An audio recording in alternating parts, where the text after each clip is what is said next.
Ceará 2050 está de volta e hoje falando sobre esporte, cultura e lazer, mais proteção e cuidado social. Aqui com a gente, os professores Ricardo Catunda e Maria Eleni. Professor Ricardo, os benefícios do esporte vão muito além da saúde, né? Isso, como a gente já falou, como a gente já colocou, a gente querendo falar um pouco só de esporte, mas a gente acabou falando sobre vários outros aspectos. Não tem como separar o esporte disso, né? Reflete em tudo. O esporte ele tem um outro viés bem importante que dentro da sua própria prática ele já desenvolve, que é o desenvolvimento de valores, né, os valores humanos.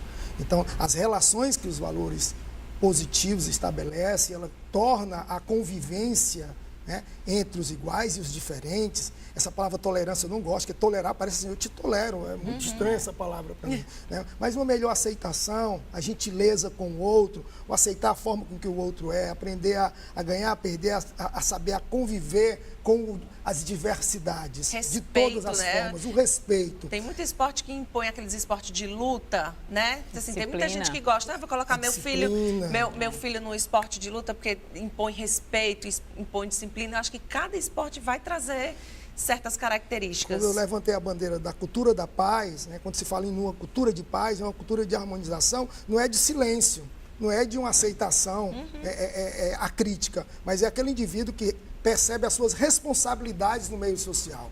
E a prática do esporte, ela remete o indivíduo a isso. Ele tem obrigações, ele tem responsabilidades, ele precisa respeitar, ele tem que ter disciplina, ele tem que responder e respeitar as regras. Gente, isso é tão carente numa sociedade como a nossa, ele tem que ser honesto. Tem que ser honesto, ele tem que ser honesto para jogar. E é o fair play, né? Você vê a FIFA lida muito com a cultura da paz e fair play. É o jogo limpo, é jogar limpo. Quando a gente fala jogar limpo, jogue limpo socialmente. Né? Seja digno de pertencer à raça humana, né? Seja digno com o outro, respeitem as pessoas, seja honesto nas suas relações, procure ser um indivíduo menos reativo e mais construtivo. Nós temos uma sociedade muito reativa, eu espero você fazer, olha, aquilo que você fez não foi muito bom. Mas tá, você fez o quê? Não, não, faça. Seja um indivíduo proativo e o esporte lhe dá isso. E a própria questão da convivência com o outro, né? De lidar com o diferente. De você aprender nessa relação a controlar-se emocionalmente. Né? O esporte também, ele tem esse fator que faz com que eu aprenda a lidar com as minhas próprias emoções na relação com o outro. Né? E nessa relação com o outro, eu aprender também com o outro. Né? O meu filho só fazia natação. Aí eu digo, acho que está na hora de um esporte coletivo. De uma forma que na natação ele vai pensar nele, porque é ele que vai ter que ganhar, digamos assim, né? Mas ele disse, não, então vamos para um esporte coletivo que ele vai ter que contar com as outras pessoas para poder, né, por exemplo, fazer o gol, ele vai precisar da ajuda do amiguinho, do não sei o que, ele vai melhor conviver. É exatamente isso. Superar, né? Vai superar. E muitas vezes ele aprende também a superar-se a si mesmo. Claro que vai aprender também nessa questão da superação com o outro, que muitas vezes, para que eu possa me superar, eu também preciso da ajuda desse outro para colaborar com essa superação. Eu diria também que hoje a gente vive uma sociedade na qual a gente está convivendo muito com síndromes do pânico, com depressão, com a questão do suicídio. E o que eu sempre tenho cuidado, como eu trabalho muito com jovens, e há essa pressão muito grande social de que o jovem também tem que fazer escolhas muito cedo. Hoje, para você entra numa universidade com 16, 17 anos. Então, ele entra numa pressão muito grande. Então, eu sempre falo que a inserção no esporte, a convivência, quando você cria vínculos no esporte, que você leva para toda a sua vida. Então, essa convivência com o esporte, essa relação com o esporte, ela favorece que nessa criação de vínculos eu também passe a ter um cuidado maior comigo mesmo, né? E a saber, de certo modo, a conhecer mais os meus limites. A saber onde eu sou capaz de avançar, onde eu sou capaz de recuar, até onde eu posso ir. Então, eu vejo que o esporte, ele favorece também esse conhecimento de si mesmo, pela superação, pelo trabalho emocional. Você vê que numa competição, eu sou corredora, né? E quando eu estou numa corrida, muitas vezes eu quero finalizar a corrida. Então, eu vou dosando aquele tempo que eu tenho que correr os 5 quilômetros, os 10 quilômetros, até chegar a finalizar a minha prova. Então, isso é um aprendizado que não é só físico, isso é um aprendizado que extrapola a dimensão somente da questão do físico. Tem aí o envolvimento de várias estruturas do emocional. Né, que vai com que o esporte ele contribui muito. E eu vejo que para o jovem, para essa sociedade meio que a gente vem escutando muito dessa questão que está muito doente, eu vejo que o esporte é sim um instrumento essencial para que a gente possa aprender a lidar e a superar. Né? A gente escuta muito, eu pelo menos assim, conversa de mãe e tal, né?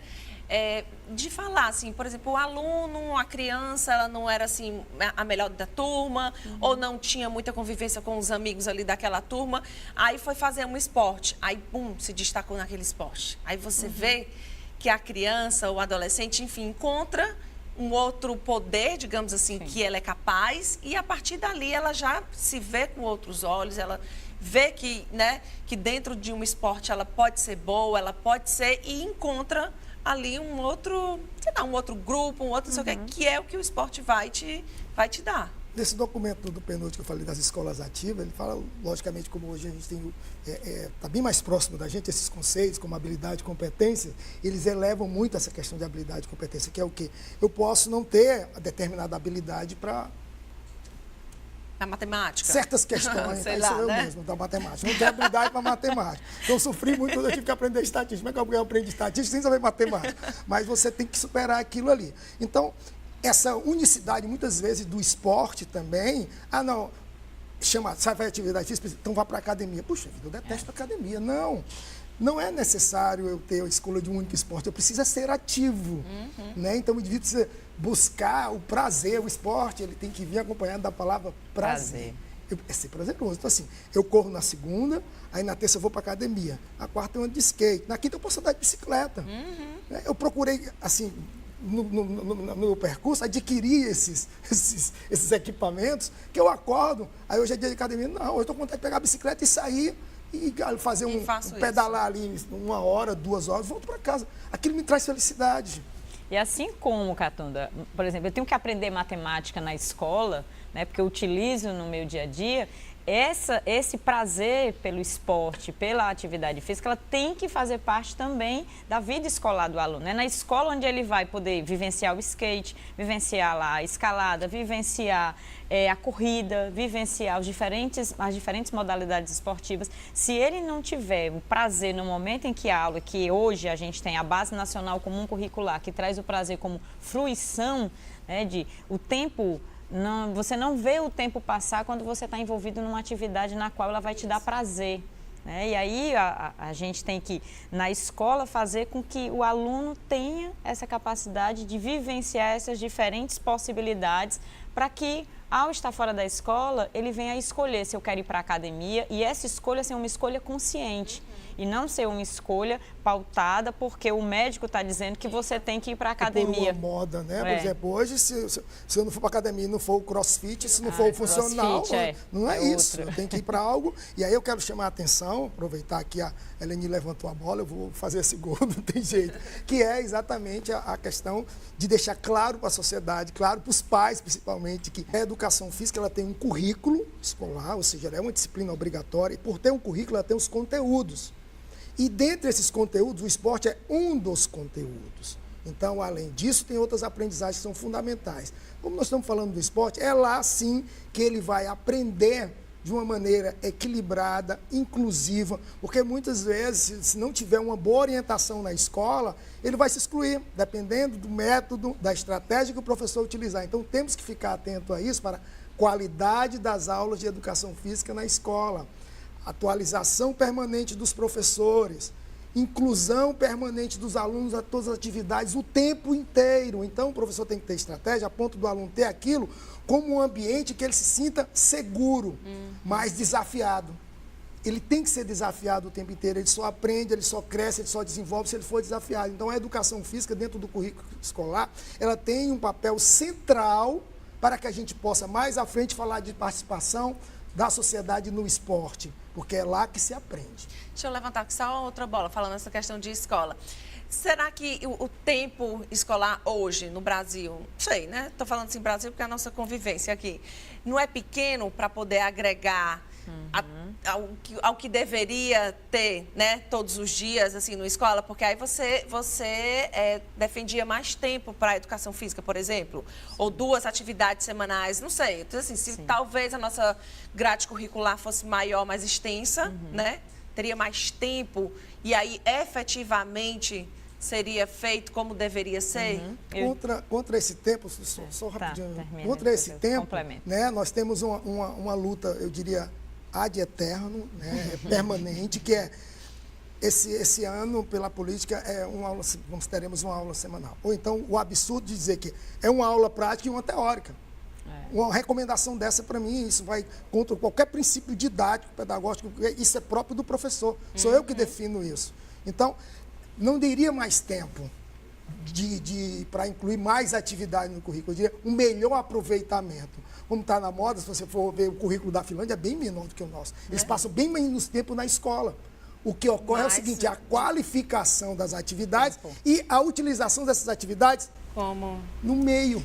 Ele leva essas atividades para o seu cotidiano. Eu diria que, assim, a sua pergunta faz, talvez, eu diria que não. Realmente, o nosso tempo para as atividades físicas e para o movimento corporal na escola, ele é muito reduzido. E aí eu concordo com o Catunda, que nós temos que qualificar esse tempo. Não é aumentar e por aumentar e ter um tempo maior sem ter algo para ser feito naquele tempo. Então é necessário que esse tempo ele seja algo qualificado dentro da escola e que ele seja desenvolvidos conteúdos adequados para esse tempo que é destinado. Então, não é ter 5 aulas de educação física na semana, não é ter 4 aulas, mas o que nós vamos fazer com essas 2 aulas, ou com essa 1 aula, ou com essas 3 aulas, né? E que esse tempo seja um tempo no qual seja um momento de aprendizado para o aluno, e não só do teoria ou da prática, mas dos conhecimentos essenciais para a vida, né? Porque como a gente colocou aqui, eu colocaria que atividade física, a educação física é para a vida, né? Algo que é essencial para o viver, para o bem viver do ser humano, né? Do humano.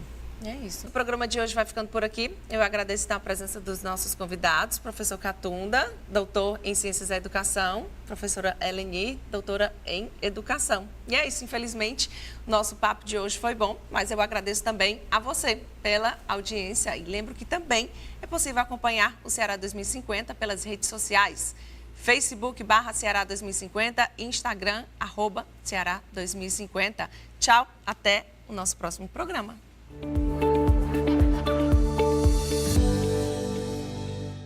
Apoio Cultural Via Direta.